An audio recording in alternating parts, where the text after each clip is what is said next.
Wow, what a humble introduction. Thank you very much. And I guess the first thing that I want to share with you today, does my clicker work and does my microphone work?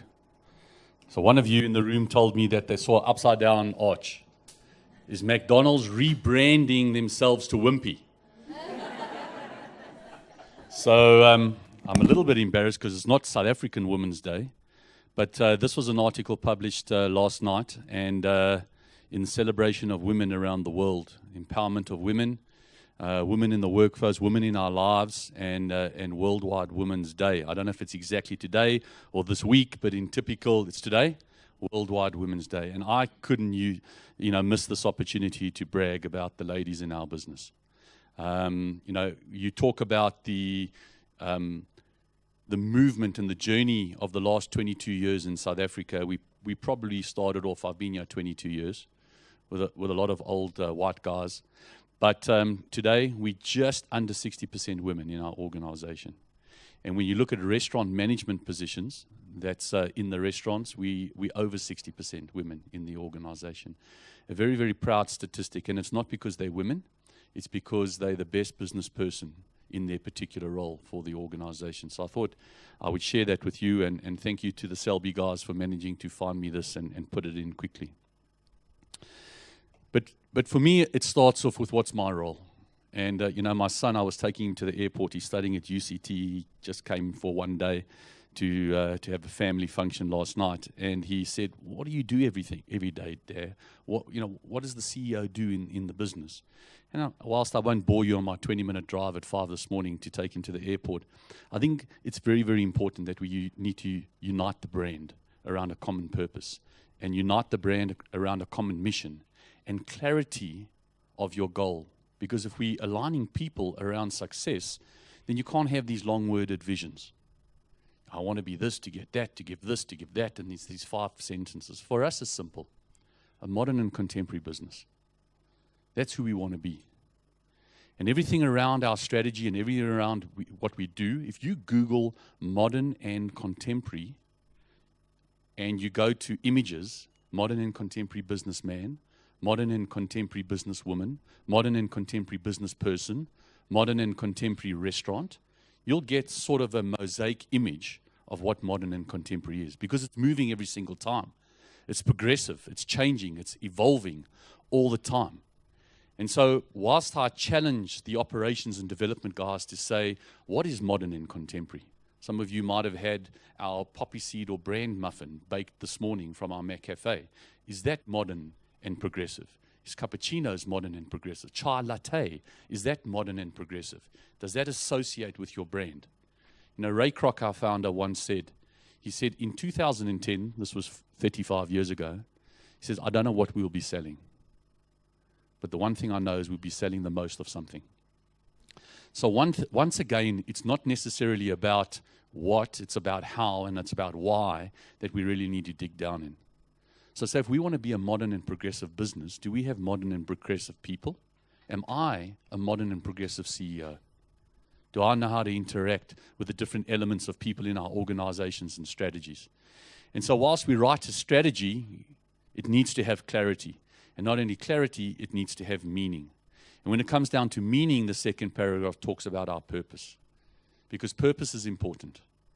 Because we're going to be very different in our thinking, but we have to find something that unites us. And without stealing Bridget's thunder, what unites us is purpose, and what unites us is values, and what unites us is culture. The rest, we can be very, very different. Actually, to be quite honest, I spend a lot of time making sure that my Exco team is very different to who I am. The worst thing we can have is a lot of little Gregs running around.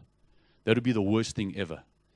So the first brave thing of a leader is go out there and find somebody who's not like you, but that shares a common thought. Either a common thought in their values, in their culture, in their purpose.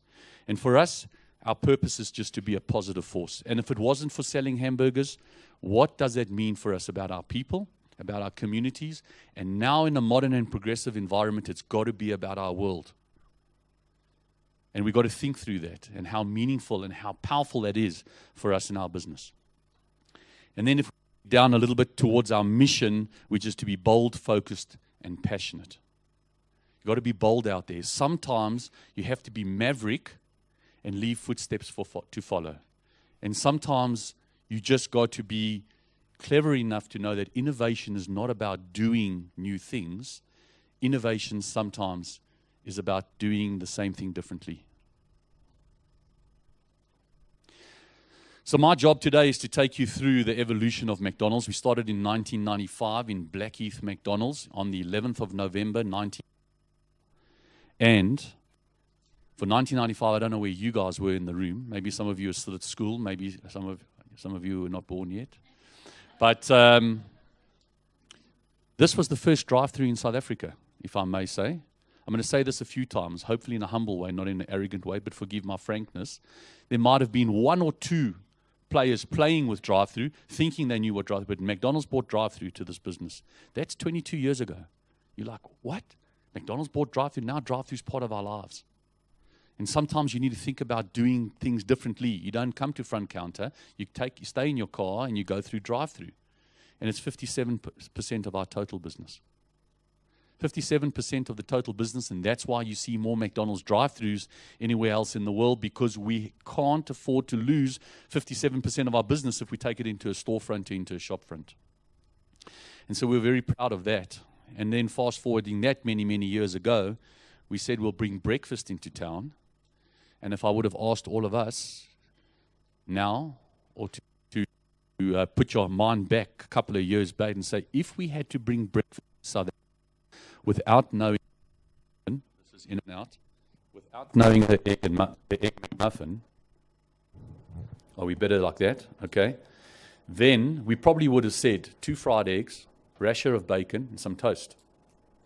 Okay, well, obviously we couldn't do the bacon because we're 100% halal in McDonald's. So we said, no, we're going to do a poached egg on an English muffin with a slice of cheese and some chicken, which we call a macon. And it started off like, what is this? So sometimes you have to be trendsetters.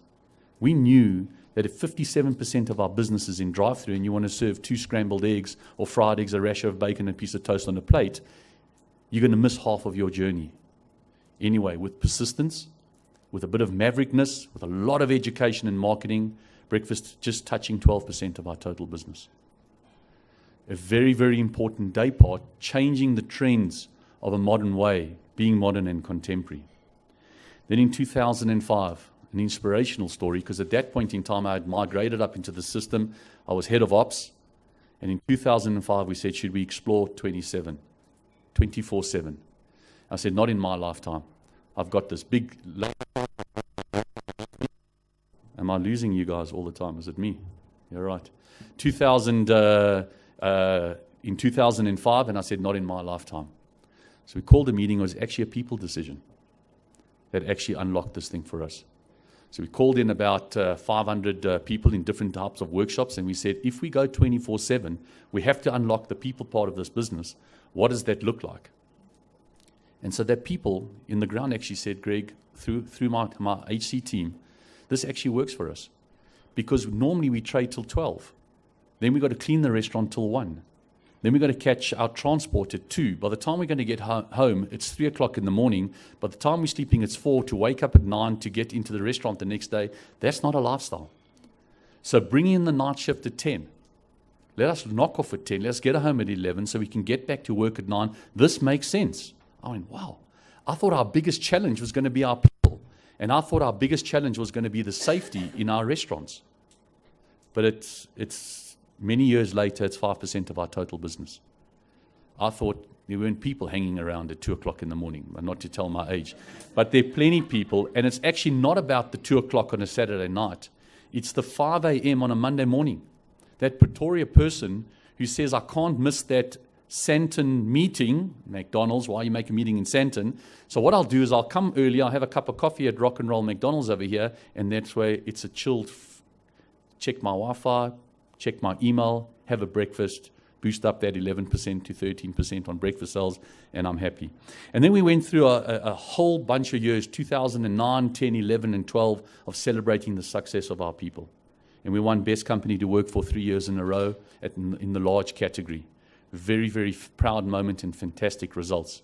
And I guess maybe one of the questions is, why did you do it? Why didn't you do it? You have to find different inspirations. Why did you come off? Okay, 3 times, 4 times, 5 times. I don't want to be arrogant about that, but you need to find different aspirations versus just ticking a box. And perhaps one day maybe Bridget will enter into a competition again. But for us, it's not necessarily about a competition. For us, it's about a value proposition to our people. It's about the bottom line profitability of the organization. Then we went on a whole evolution in 2010 to make sure that we become responsible, give back to the world, local packaging, moving to sunflower oil, starting on the health journey of the McDonald's business, and that conversation still continues. And in 2011, we crossed over 10,000 people. We were at 150 restaurants at 10,000 odd people in the organization. Fast forward to 2014, we hit the first milestone for us at 8 million customers every single month. So this massive team of 150 odd restaurants at 10,000 employees serving 8 million customers every single month. It's a cheeseburger, it's a Big Mac, it's French fries. That's the simplicity of our brand. That's the focus of our brand. The boldness of our brand is 8 million of them. What makes a business complicated, what makes human capital complicated, what makes people skills complicated is not necessary. Not everybody can be an aeronautical engineer and design one project in 10 years. This is people that get behind a strategy that has to repeat that strategy 8 million times a month. And how do you get 11,000 people, all right, to pull in the same direction? This is one of the things that I wake up with every single morning. System alignment, consistency of your brand. And are we aligned 100%? No. Are we consistent? No. But if we can strive every single day to make the perfect Big Mac, to give the perfect customer satisfaction, to create the perfect leader every single day, then that's when I can say, okay, job's done, which I don't think will ever happen necessarily in my lifetime. In 2014, 2015, we started to grow quite rapidly. And as you can see, if you look at our growth plan in those bubbles, 100, 150, then it goes from 150 to 250 in a very short time. But it's a very important lesson. Big international brands will come into this country. Their big franchisor or their brand would say, you need to come into this and conquer Africa. If I speak loud, I'll lose you, so I'll speak soft. Conquer South Africa. So from that perspective, we grow very fast, very quick. Shareholder capital gets eaten up. We can't pump the talent line. I'm chilled here, guys, but if Bridget gets up here and you pop with her, she's gonna give you a hard time, eh? So maybe bring me another handheld mic so I can get off this mic and get off that mic. So from that perspective, we built a very, very strong base, a base of talent and a base of infrastructure, a base in IT, a base in construction methodology, and we knew, thank you, better. And we knew that we needed to take time to build a solid base, because the stronger and the bigger the base, the faster you can accelerate. If you accelerate too quick, and it's that constant leadership trait of balance, the balance between your persistence and the balance between your patience. Patience and persistence. Patience and persistence. People loyalty and bottom line profitability. People loyalty and bottom line profitability. This is the balance equation at the very high levels that we need to balance all the time. In 2014, 2015, we knew we were building a lot of restaurants, a lot of people. We needed to be a little bit more responsible in the building capacity of our lines, and so we're becoming more energy efficient, looking at different construction methodologies. And there's the first talent change in our organizations to say, do we have the skills in our organizations to be able to build quicker, to be able to create a worldwide supply chain, to be able to serve 9 million customers a month? These are changing skills that we would have never thought that we would have had to have in a McDonald's hamburger business, all right, when we started in 1995. Completely different skill sets. I have a rule of thumb called the evolution of 10. Every time your business fundamentally changes by the factor of 10, you have to fundamentally, if not completely, change your business strategy, your methodology, and your thinking. From 10 people to 100 people, you can't have the same HC practices. You can't have the same strategic imperatives. You can't have the same goals. It's almost a separate business. When you go from 100 to 1,000 people, when you go from 1,000 to 10,000 people, there are different underlying pillars in your organization that you need to change. And when I speak to my fellow leaders and where they're struggling in their thinking, is they're still trying to run a business or that's doing R1 million turnover, all right, with the same principles, human resource and human capital type thinking, marketing principles, when they started off as the entrepreneur of the business. A lot of my conversations are entrepreneurs who start brands, who physically can't unlock their brands. And that's the time where they need to actually step over and bring in some other type of leadership who can take their brand to a different area. So then we come down to sort of the 2016, 2015 space, and we said, who made one of those American presidents who gave that sort of sign, come to the army? So I don't want to sound like him. But again, my second time that I'm going to say it's in a humble way, not in an arrogant way. Why go to university when you can come to McDonald's? There's a value proposition, no disrespect to tertiary education, but there's a value proposition where you have the university and then you have the university of life. And as big business, we need to start taking responsibility. We can't leave this to the governments to try educate the future of this country. We as big business need to go and harvest talent in this organization and bring them into our businesses. We have such a robust training area. We're sitting in one of the 4 training centers in South Africa, which trains over 1,500 students every single year in formal classroom training. That's despite the senior management stuff that Bridget handles as well. You can add probably another 200-300 people on that, on top of that. But continuous training and a massive investment in human capital development is very important for us. So all you need is a matric, and you can come to McDonald's. I'll tell you a story about Colin Messina. He's not here today. I'll tell you one story. Because if you asked me, I could probably tell you 20 stories off the top of my head. That's how fresh, that's how real they are to McDonald's. He started off in Blackheath McDonald's in 1995 as a crew person, part-time, earning R7.13 an hour. Through the McDonald's system, through these educations, yes, it's taken him 20 years. It's been tough. All right, he's worked his way all the way through the system. He's now an area operations manager for McDonald's. He's got 30 restaurants, and he's got almost 31,500 employees that report directly to him. Future talent for us in the organization. And so we can talk about people like Colin or like Sibo that's sitting in the room, like Joanne DeVette in the organization, like Leila in Cape Town. There are many, many, many. But it's not necessarily about that you have to be in the business for 20 years. It's a combination that makes us so powerful. It's who we bring in at what time.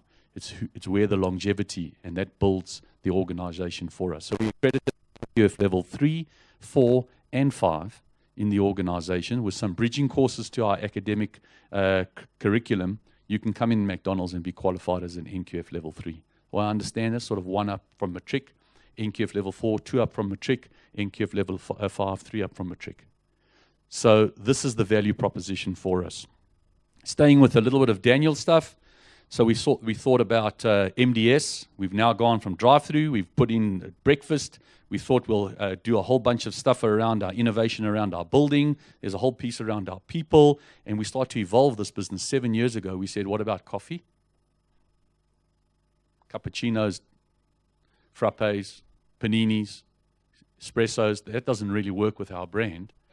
But all of a sudden, it's approaching 150 million rand business. Last year, we were voted the second coolest coffee brand in Joburg.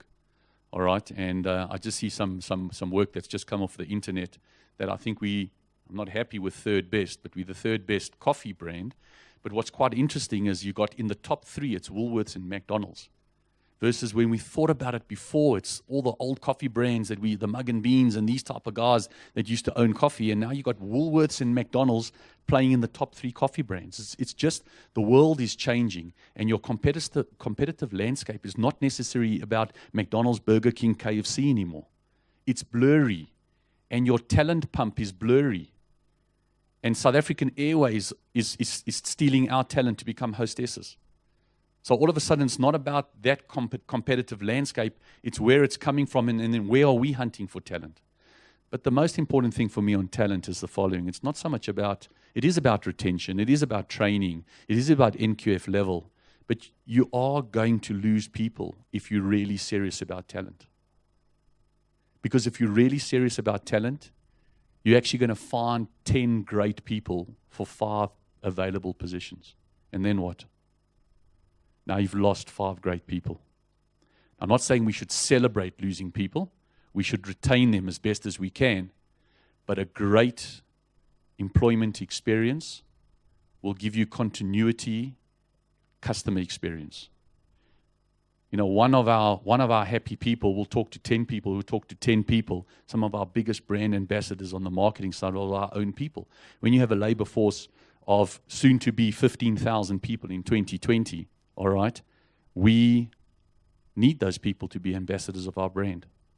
And if we're turning 10% of those people over and over and over, you can do the maths. And as a maths guy, engineer guy, I like to do the maths. It's millions and millions of hamburgers. So it's very important for us. But the story about delivery versus the other story and about Uber Eats, this project is only 12 months old. It's just hit 100 million rand.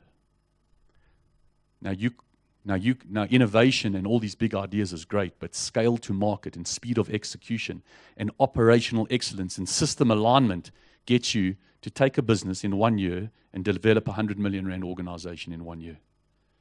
And this year, and soon to be 200 million next year. So we're just pushing it as quickly as we can.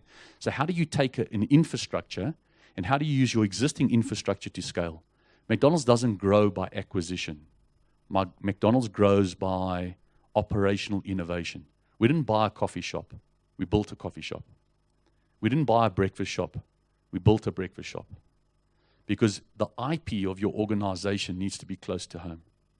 I was talking to one of you, where does the IP sit? Does it sit in your consultants that sit around your business? Or does it sit inside your business where your IP is needed? Are you brave enough as a leader to make investment in people? Or are we not brave enough in people? We like the idea, so we'll just bring a whole bunch of consultants to do it for us so we can let them go. Then you're not brave. Then you weren't 100% in it. We built this delivery business. We built an infrastructure of people around it and said, this business is good for the next 10 years. Make the investment in the people. Unfortunately, South African leaders aren't brave enough today. I was sitting with a journalist yesterday and he was saying, oh, but McDonald's, man.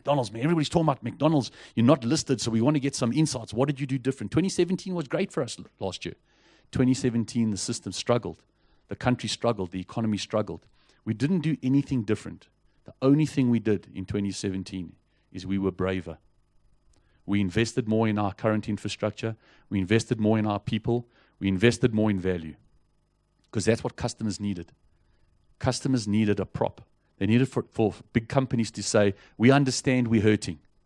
We're living in the era of the Zuma phase now, and now we've got the Ramaphosa phase now, and everything in 30 days just changes. Is that right? Now everybody's more comfortable. That's not what business needs to be. We need a 10-year strategy. We need a 5-year strategy, regardless who the president is. And that takes brave leaders, and it's not just leaders of the organizations, my leadership team too. And leaders go all the way down to the business. So Uber Eats and Mac, it's not just Uber Eats. We've got Uber Eats and McDonald's delivery. And then literally 90 days ago, we launched our new app. I said to Daniel, do you think we can hit 500,000 downloads in the first year? He's hit almost 250,000 downloads in the first 30 days. So, this is about being nimble in an organization. The big organizations are getting gobbled up and eaten out by nimble organizations. And how do you create nimbleness in an organization of this size? Where's the future for us? 300 restaurants, 115,000 employees. That's where the future of our business is going to be. It's locked in stone. It's signed up. We're not going to be deviated or flanked by competition, by the economy, by the GDP growth. We know where the organization is. We're going to be brave about that. We've worked with our shareholders. We've secured the capital. Now what I need is a high-performance culture through Bridget, and I need marketing leadership through Daniel, and operational excellence through the operations team. And then we just have a lot of fun. Celebrate our successes and reward our top performers. Yes, we're going to have to deal with some of our low performers at the same time. So I think that is me for today. I know that there's some Q&A coming up. I think I've warmed up the mic for Dan, so it won't make any problems. Thank you, everybody. I'll see you on the Q&A session.